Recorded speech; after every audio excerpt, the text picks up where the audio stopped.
My wife slid the divorce papers across the counter with my morning coffee, clearly expecting tears, a scene, maybe even begging. Instead, I smiled, picked up the pen, and signed every page without bothering to read a single line. She thought she was blindsiding me, but she had no idea I'd been 3 moves ahead of her for months.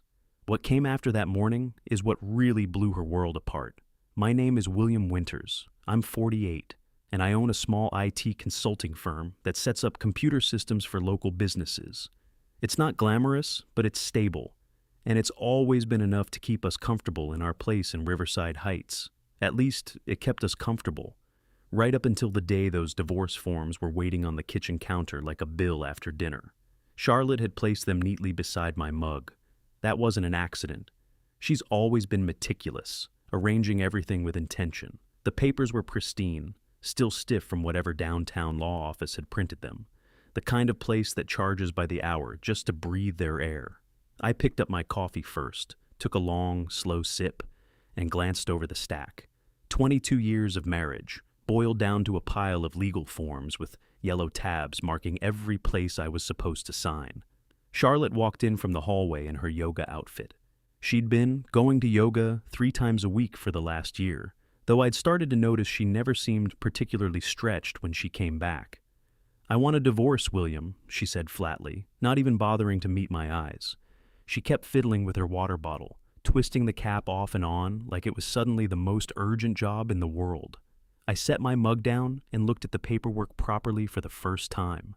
Everything was filled in, clean, orderly, and complete. She'd planned this carefully, probably spent weeks on it. "Okay," I replied, picking up the pen she'd thoughtfully left beside the stack. "That works for me." The silence that followed was almost physical. I could almost hear her expectations collapsing. I'm sure she'd practiced this whole moment in her head a dozen times, maybe even in front of the bathroom mirror, her big speech, my breakdown, but I doubt any version involved me calmly agreeing on the spot. I started signing page after page. My signature looked exactly the same as it always had, steady, legible, no shaky lines, no dramatic pauses. Just me doing what I always do, taking care of business. "That's it," Charlotte finally blurted, her voice a notch higher than usual. "You're not going to ask why? You're not going to fight for us?" I looked at her then, really looked. She's beautiful. No point pretending otherwise. At 45, she can still stop conversations when she walks into a room. But her eyes were different. Something had been living there for months. Distance, maybe, or guilt. "Should I fight for us, Charlotte?" I asked calmly. "Because from where I'm standing, it looks like you already made all the decisions." She opened her mouth like she had something to say, then shut it again. I finished the last signature, stacked the papers neatly, and slid them back across the counter. "There you go," I said, picking up my coffee once more. "All done." She stayed there for another moment, probably waiting for the panic, the questions, the begging that never came. When it didn't, she gathered the documents and left the kitchen without saying another word. I sat there, sipping my coffee, listening to her footsteps echo through the house. And that's when it hit me. I felt lighter. Like I'd been carrying a weight I didn't know was there until someone finally took it off my shoulders. The truth is, I'd been gathering evidence for months, almost by habit. Not because I set out to build a case against her, but because when you work in IT, you're trained to notice patterns. Data tells the truth, and so do bank statements. It started with little things. Charlotte had always been predictable with money. Groceries on Tuesdays, gas on the weekends, hair salon on the first Friday of the month. Then, about 6 months ago, new types of charges started to pop up. Pricey lunches at restaurants we'd never been to. Hotel reservations in our own city. Who needs a hotel room 20 minutes from home? Then came the change in perfume. For years, she'd worn the same light floral scent from Nordstrom. Lately, after book club, she'd come home smelling different, something heavier, more exotic. The kind of scent that lingers in your clothes when you've been somewhere you shouldn't. But the biggest alarm bell was her phone. Charlotte used to abandon it everywhere, on the counter, on the couch, by the sink. Suddenly, it was glued to her hand. When she put it down, it was always face down. She even started taking it with her to the bathroom every single time, like she expected a national security call while she peed. Still, the real smoking gun was the car's GPS history. Last month, I fixed a glitch in her navigation system. While clearing recent destinations, I saw addresses that had nothing to do with her usual routine. A downtown apartment complex, a wine bar in the business district, places she'd never once mentioned. I didn't confront her. What would have been the point? If someone is already halfway out the door, you questioning their story doesn't bring them back. And a part of me wanted to see how long she'd keep playing the role. So, when she finally laid those divorce papers in front of me, what I felt wasn't shock, it was relief. Not because I'd wanted our marriage to collapse, but because I didn't have to keep pretending I didn't see what was right in front of me. No more wondering if I was paranoid.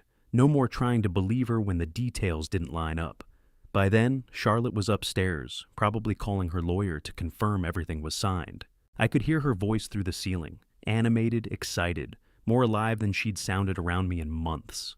I finished my coffee and opened my laptop. My clients still needed their networks monitored and their systems secure. The market doesn't pause for personal crises. And honestly, keeping busy was better than sitting there replaying the moment my wife of 22 years walked out of our marriage like she was walking out of a supermarket. The funny thing about endings is that sometimes they feel suspiciously like beginnings. 3 days after Charlotte got her signed papers, she called in her little crisis management squad at Bella Vista, that ridiculously overpriced brunch spot downtown where they charge $15 for avocado toast and have the nerve to call it artisanal. I knew about that brunch meeting because Paige Barrett posted a photo of their mimosa tower on Instagram with the caption, "Supporting my girl through tough times." Paige had been Charlotte's best friend since college, though I'd never fully understood the appeal. She's the kind of woman who hoards other people's drama the way some people collect vintage wine, always stirring things up, always ready with advice that somehow makes everything worse. The group that day was the usual suspects. There was Rachel Stone, divorced twice and treating it like an Olympic event, and Michelle Harper, whose only real qualification to give relationship advice was the fact that she'd stayed married to the same man for 15 years, despite clearly despising him. I learned about their entire conversation thanks to Rachel, who, bless her, had one mimosa too many and called me that evening. Rachel had always liked me more than she liked Charlotte, probably because I'd helped her through her second divorce settlement and hadn't charged her my normal consulting rate. "William," she said when I picked up, her voice a little slurred, "I just want you to know your wife is completely delusional." "How so?" I asked, genuinely interested. "She's sitting here telling us how you just signed the papers without a fight. Like, you didn't care about 22 years of marriage," Rachel said. "She's painting you as this cold, heartless man who threw away your relationship without even asking why." I leaned back in my office chair, smiling despite myself. "And what did you ladies think about that?" "Well, Paige and Michelle were loving it, making all the right sympathetic faces," Rachel said. "But I've known you for 8 years, William. You're not cold, you're smart. And if you didn't fight for that marriage, it's because you already knew it wasn't worth fighting for." Rachel was sharper than people gave her credit for. "What else did Charlotte say?" I asked. "Oh, she's got this whole storyline going," Rachel continued. "Poor abandoned wife, cruel husband who refused to talk things through. She's milking it for all it's worth. But here's the thing. When Paige asked if she was actually sad about losing you, Charlotte couldn't give a straight answer. She just kept going on about moving forward and new chapters, like she swallowed a self-help book. After I hung up, I stayed in my home office for a while, thinking. Charlotte was doing exactly what I expected, casting herself as the victim and trying to control the narrative. Still, there was something deeply satisfying about knowing at least one person wasn't buying the performance.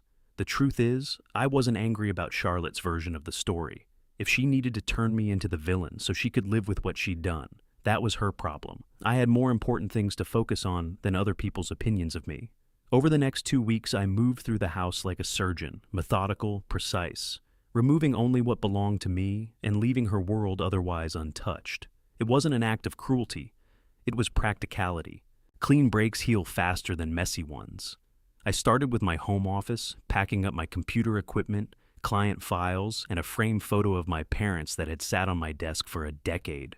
Charlotte passed by a few times while I worked, but never said a word.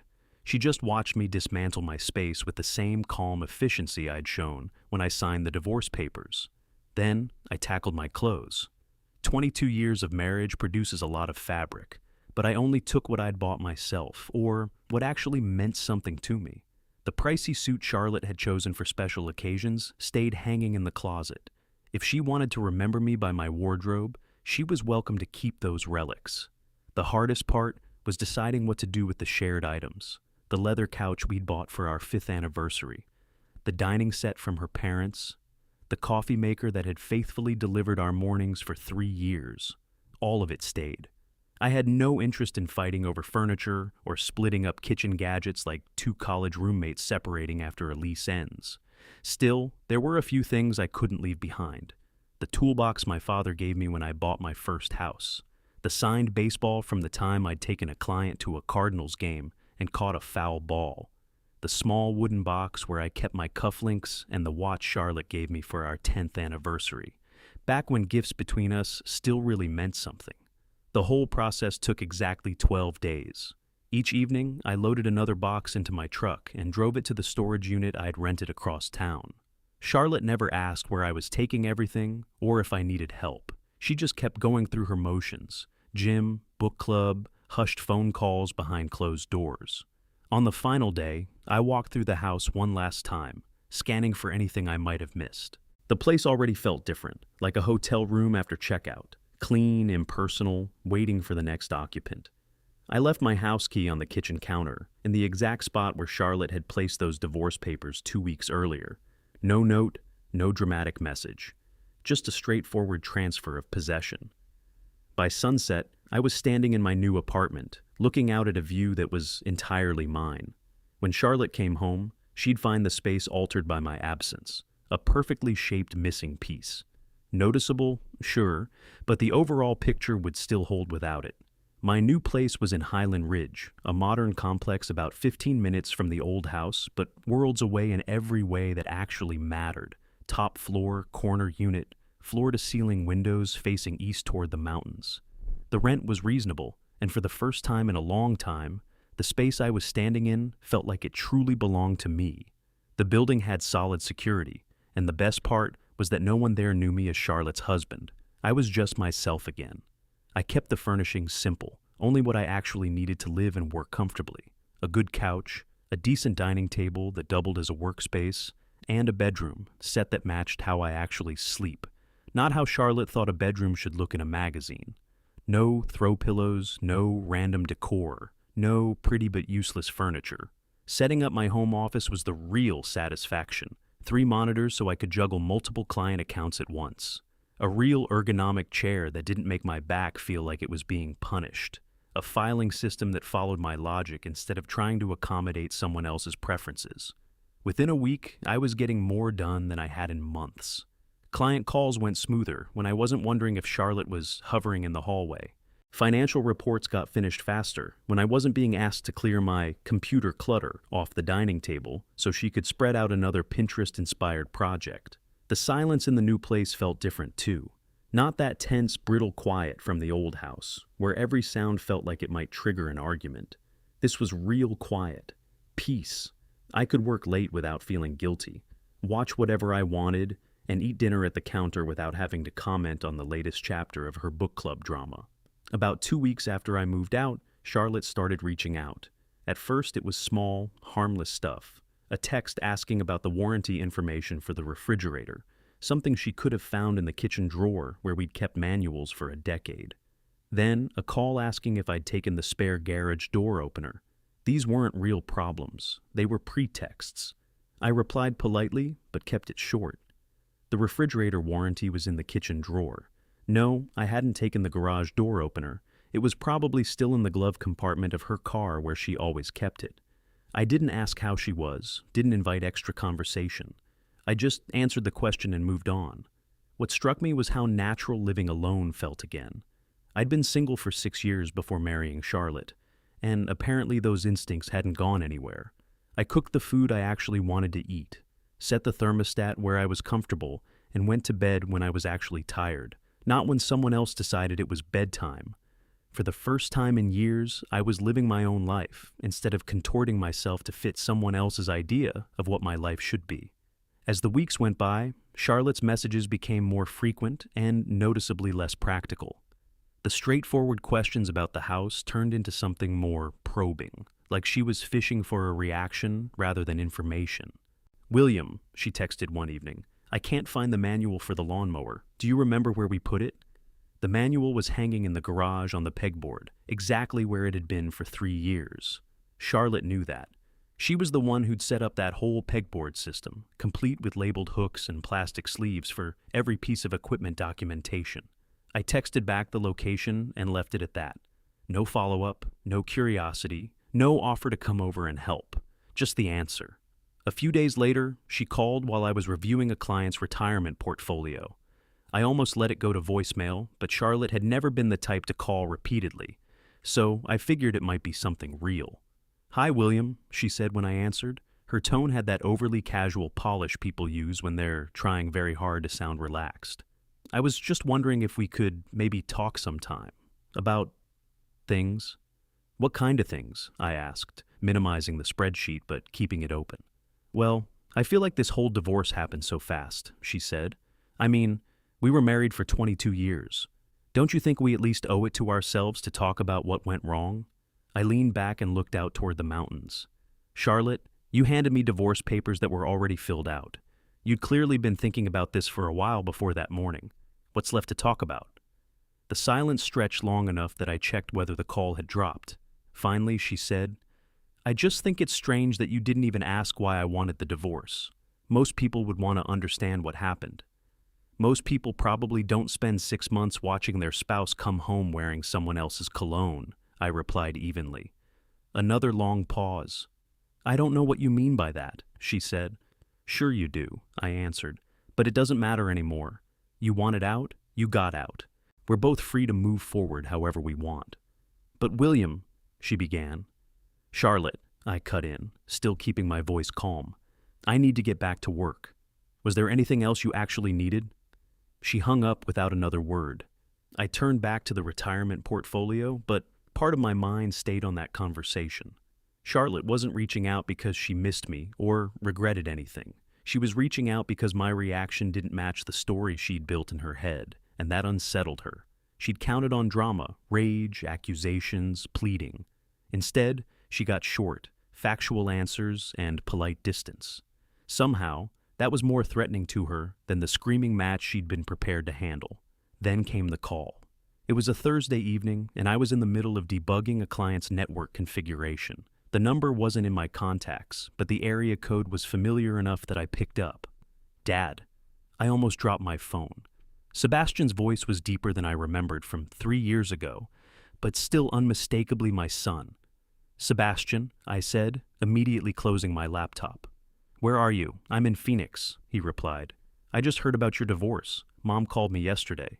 My ex-wife Linda had remarried when Sebastian was 12 and moved to Arizona with her new husband. Our son chose to stay with them through high school, and I respected that, even though it meant I only saw him during summers and holidays.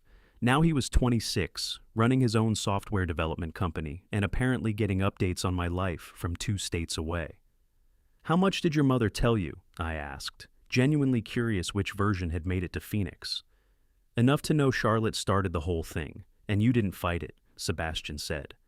"Mom seems surprised. She said it's not like you to just accept something like this without getting all the facts first. Linda did know me well. We'd been divorced for 15 years, but our split had been about as clean as they come. 2 people who married too young and grew in different directions. No infidelity, no screaming matches. Just an honest realization that we wanted different futures." "She's right," I said. "I didn't get all the facts first. I just didn't see any point in fighting over something Charlotte had already decided." "Want to tell me what really happened?" Sebastian asked. I couldn't help but smile. He'd inherited my analytical brain and Linda's straightforward way of speaking. He wasn't digging for gossip. He wanted context. "Charlotte had an affair," I said plainly. "I found out months ago, but never confronted her. When she asked for the divorce, I figured it was easier to let her believe she was controlling the story." "Smart," Sebastian said. "No point giving someone ammo they can use against you later. But, Dad, are you okay? Like, really okay?" The question caught me off guard, not because he asked, but because I realized the honest answer was yes. "I'm better than okay," I told him. "I'm actually doing pretty well." Good, Sebastian said, because I've been thinking about escaping the Phoenix heat for a bit. Maybe come up to Colorado for a few weeks, if you're up for some company. I looked around my quiet apartment and imagined Sebastian at the dining table with his laptop, both of us working in that easy silence we used to share when he was a teenager. I'd like that, I said. I'd like that a lot. Great, I'll book a flight for next week, he replied. Fair warning, though, I'm going to want the whole story, and I mean the whole story. After we hung up, I sat there feeling something that had been missing for months, genuine excitement about what was ahead. Sebastian arrived the following Tuesday morning with 2 suitcases, a laptop bag, and the confident energy of a 26-year-old who'd figured out how to make good money doing what he loved. He looked like a younger version of me, but with Linda's green eyes and a natural social ease neither of us had ever possessed. Nice place, he said, dropping his bags in the guest room before drifting straight over to the windows. Great view, lots of natural light, perfect for working. You always did know how to pick a spot. We spent the first day catching up on the essentials. His company was building custom software for medical practices and business was booming. He'd bought a house in Scottsdale, was dating a nurse named Katie who sounded almost too perfect, and had started investing in real estate with the confidence of someone who'd never lived through a major market crash. That evening, over steaks at a downtown restaurant, he finally asked the question I'd been waiting for. So, tell me about Charlotte, he said, slicing into his ribeye with surgeon-level precision. What was she like when you first met her? I thought for a moment. Charming, I said finally. Driven, she was working as a marketing coordinator at a tech startup, very career-focused, very clear about what she wanted out of life. We met at a networking event. She was the kind of woman who could work a room effortlessly, without ever looking like she was trying. And when did things start going wrong? He asked. They didn't exactly go wrong, I said. They just shifted. Charlotte always needed to be the center of attention. In the early years, that energy went outward, her career, her connections, her climb up the ladder. But once she reached a certain level of success, that need for attention turned inward. Our marriage became another project for her to optimize and manage. Sebastian nodded slowly. The affair started about 6 months ago, I continued, with a guy named Derek Walsh. Personal trainer, 28, exactly the type Charlotte would pick if she wanted to feel young and desirable again. Did you ever think about confronting her? Sebastian asked. I shook my head. What would be the point? If someone wants to cheat, they will. If they want to leave, they'll leave. Fighting about it just gives them more material to throw back at you later. Sebastian leaned back, studying me with those sharp green eyes. You know what's interesting, Dad? You're handling this divorce better than Mom handled hers with you. And that one was mutual. He was right. Linda and I had spent months in therapy trying to figure out how to dismantle 15 years of shared life without destroying each other. That thought sat between us, heavy and accurate. He'd put into words what I'd been feeling, but hadn't named yet. Some relationships are worth going to war for, some aren't. The trick is knowing which is which. It was one of those steady, unrelenting rains that make you question why anyone chooses Colorado. And Sebastian and I had just finished dinner. We had ordered Italian takeout and were talking about his plans to scale his company when my phone rang. It was the front desk. Mr. Winters, the security guard said, there's a woman here asking to see you. She says her name is Charlotte Winters and that she's your wife. I glanced at Sebastian. He raised an eyebrow but stayed quiet. Let her come up, I told the guard. You want me to disappear for a while? Sebastian asked, already knowing what I was going to say. Actually, no, I said, clearing our takeout containers from the coffee table. Stay right where you are. I have a feeling this conversation might benefit from a witness. 5 minutes later, there was a knock on my door. When I opened it, Charlotte stood there looking like she'd been out in the rain far longer than the elevator ride should have allowed. Her hair was damp, her makeup slightly smeared, and she wore that brand of casual outfit that pretends to be effortless, but probably costs more than most people's rent. William, she said, stepping inside without waiting to be invited. We need to talk. She stopped mid-step when she saw Sebastian on the couch, laptop open, completely at ease in my living room. For a second, her composure cracked, and genuine confusion flashed across her face. Charlotte, I said calmly, this is my son, Sebastian. Sebastian, this is Charlotte. Sebastian stood and offered his hand with the smooth, professional politeness he'd picked up in boardrooms instead of classrooms. "Nice to meet you, Charlotte," he said. "Dad's told me a lot about you." Charlotte shook his hand automatically, but I could almost see the thoughts firing behind her eyes. In all the years we'd been married, Sebastian had visited maybe 3 times, short trips, mostly around the holidays, when Charlotte was too wrapped up in her own family obligations to pay real attention to him. "I didn't know you were visiting," she said, still trying to catch up with what she was seeing. "I decided to take a break from Phoenix," Sebastian replied easily. "Spend some quality time with my father during his transition." The way he said transition made it clear he understood exactly what we were dealing with. Charlotte's gaze flicked between us, clearly trying to gauge how much he knew. "William," she said, turning back to me, "I really think we should talk privately." "Anything you need to say, you can say in front of Sebastian," I answered, settling into my chair. "He's family." She stood there, thrown off balance. Whatever speech she'd rehearsed, probably in her car on the way over, had apparently not included an audience, especially not one that understood why our marriage was over. "I froze when I saw who you were having dinner with," Charlotte said at last, her voice smaller than usual. "I mean, I didn't expect. I thought you'd be alone." Sebastian closed his laptop, giving us his full attention. "Why would you expect me to be alone?" I asked, genuinely curious. Charlotte opened her mouth, then shut it again. Whatever answer she'd prepared clearly didn't work with Sebastian 3 feet away, listening. She stood in my living room for nearly a full minute, visibly trying to recalibrate her strategy. She'd clearly come expecting to find me isolated, miserable, maybe desperate, ready to latch on to any scrap of emotional drama. Instead, she'd walked into something that looked suspiciously like stability. "I don't understand how you can just move on like this," she said finally, gesturing at the apartment, at Sebastian, at the life I'd built without her. 22 years, William. Don't they mean anything to you?" Sebastian shifted slightly and our eyes met. His expression wasn't judgmental exactly, more analytical. He was watching her like he would a buggy code path, studying the logic behind her words. "They meant everything to me," I said quietly, "right up until you decided they didn't mean anything to you." "That's not fair," Charlotte snapped. "You don't know what I was going through. You don't know how lonely I felt, how disconnected we were." "You're right," I said. "I don't know. Because you never told me. Instead, you told Derek Walsh." The name hit her like a slap. Her face went pale and she stepped back a little. "How did you—" she began. "Hotel charges on your card," I said matter-of-factly. "Phone records, the GPS history from your car. Charlotte, I work in IT, digital footprints are kind of what I do." Sebastian made a small sound that was somewhere between a laugh and a nod of approval. Charlotte looked between us again, and I saw the realization land. She'd been outplayed from the start. "So you knew," she whispered. "This whole time, you knew." "I knew," I confirmed.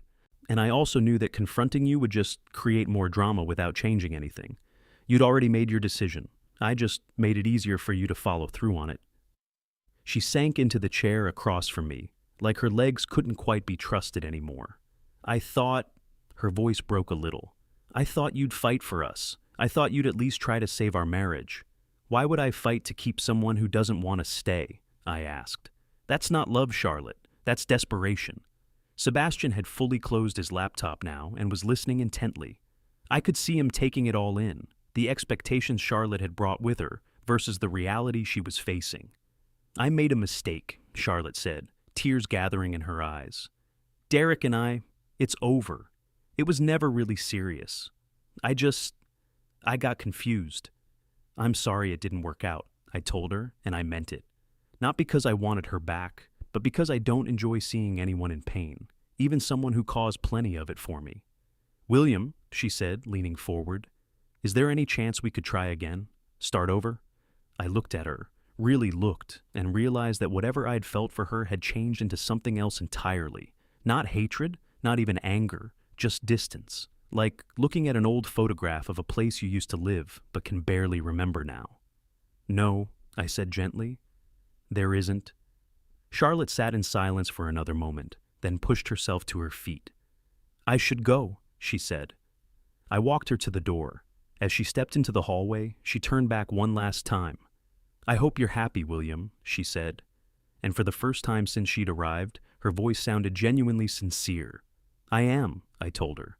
"I really am." After she left, Sebastian and I sat there in easy silence for a while. Eventually, he flipped his laptop open again. "Well," he said, fingers moving across the keys, "that was educational." "What did you think?" I asked. "I think," Sebastian said, still typing, "you handled that exactly right, and I think you're going to be just fine without her." I looked around my apartment, at my son working comfortably beside me, at the life I'd rebuilt on my own terms, at the calm that had replaced constant tension, and I realized he was absolutely right.